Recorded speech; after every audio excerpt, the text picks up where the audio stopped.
Ну а в театре имени Камала готовится к гастролям Академического малого драматического театра Европы из Санкт-Петербурга.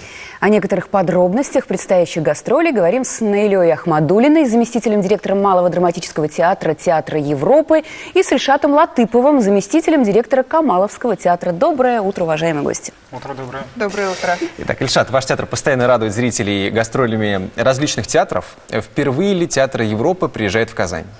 Действительно, периодически наш театр посещает театры из городов России и столицы, но здесь важно отметить, что в принципе попасть на нашу прославленную сцену довольно непросто. Это я говорю не для красного словца, а действительно у нас большой конкурс. Многие театры хотят, в том числе из Москвы, из Петербурга, хотят попасть на нашу сцену. Но у нас, во-первых, свой репертуар, очень плотный график, в принципе. Во-вторых, мы принимаем только достойные театры, в число которых, разумеется, входит Малый драматический театр, театр Европы, с которым мы уже давно дружим, нас связывают давние, добрые, старые отношения. Последний раз Малый драматический театр приезжал к нам в 2011 году со спектаклем «Три сестры», где играла Елизавета Боярская.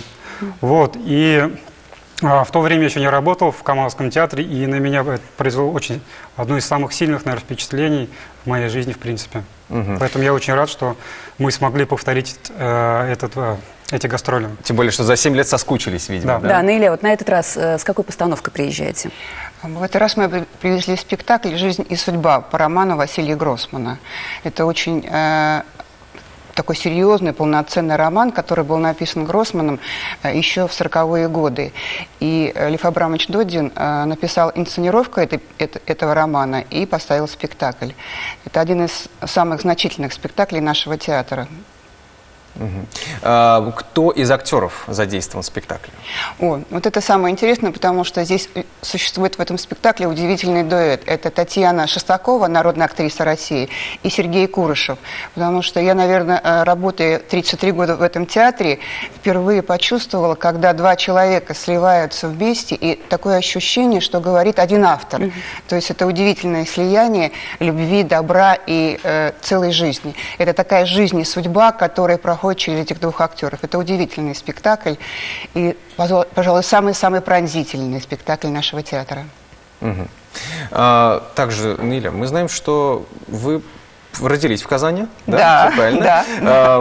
Учились в театральном училище. В Казанском театральном училище. Работали в филармонии и в Набережно-Челнинском театре «Маска», да? Ну, он не совсем Набережно-Челнинский, но, тем не менее, театр «Маска», да. Так вот, вопрос. Как часто вы бываете на родине? Да, и, наверное, все-таки с особым чувством приезжаете сюда. Каждая поездка нашего театра в Казань очень волнительна, потому что мне хочется, чтобы здесь было хорошо, потому что, знаете, вот за последние 20 лет очень изменился Татарстан. Это какая-то стала единая такая большая, огромная страна, где очень сплоченный народ. И это очень чувствуешь. И, конечно, гостеприимнее, чем татары, мне кажется, нет никого на свете. Да, такие. Да, такое ощущение. И поэтому, конечно, мне хочется, чтобы актеры приехали, они почувствовали, что Казань самый лучший. Чтобы хотелось еще сюда возвращаться, да, что Казань самый лучший город на свете. Что здесь люди самые... Это очень театральный город, Казань, потому что это понимаешь, когда приезжаешь сюда. И хочется, конечно, чтобы за эти 10 лет ничего не изменилось, чтобы зрители точно так же трепетно и торжественно принимали артистов, чтобы им было хорошо, тепло, уютно, чтобы им было вкусно. Я думаю, что если изменилось, то только в лучшую сторону. Ну, конечно. Да. Кроме этого, мы знаем, что вы учились в классе Юноны Каревой. Да. С одногруппниками поддерживаете связь?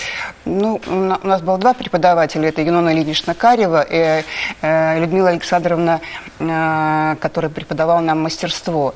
И не со всеми, конечно. Вот когда мы приезжаем на гастроли в Москву, я часто... Там, где у меня есть связь какая-то телефонная, я им звоню. Вот Латыпова Гульфия как раз была сейчас все 5 дней на наших спектаклях в Москве, и мы с ней каждый день общались. Она даже на репетиции была у меня. Так что это было очень интересно. Тему Юноны Каревой мы не случайно затронули, потому что, во-первых, мы знаем, что вы пришли еще с подарками, да? Правда? У нас есть билетики, которые мы можем разыграть. Итак. Держите. Так. Итак, пригласительные. Это как раз те самые пригласительные вот на этот спектакль, да, «Жизнь и судьба». Они здесь. У нас есть вопрос. Собственно, он связан с Юноной Каревой. Спасибо большое за разговор. Мы приступаем к розыгрышу. Итак, внимание. Спасибо большое. Итак, В каком фильме Станислава Говорухина и в какой роли снялась Юнона Карева? Итак, в каком фильме Станислава Говорухина и в какой роли снялась Юнона Карева? Телефон наш прежний, 570-50-75. Дозванивайтесь. Спасибо большое еще раз. Так, еще раз, когда будет спектакль, когда можно посмотреть? Да, даты. Спектакль состоится 16 и 17 ноября. 19 часов начала, театр Камала. Все, спасибо большое. Аншлага мы вам желаем, конечно же. Спасибо, спасибо. Приходите в гости. Кто-то из наших зрителей придет в гости. Сейчас мы посмотрим небольшой сюжет, что интересного сегодня на ТНТ.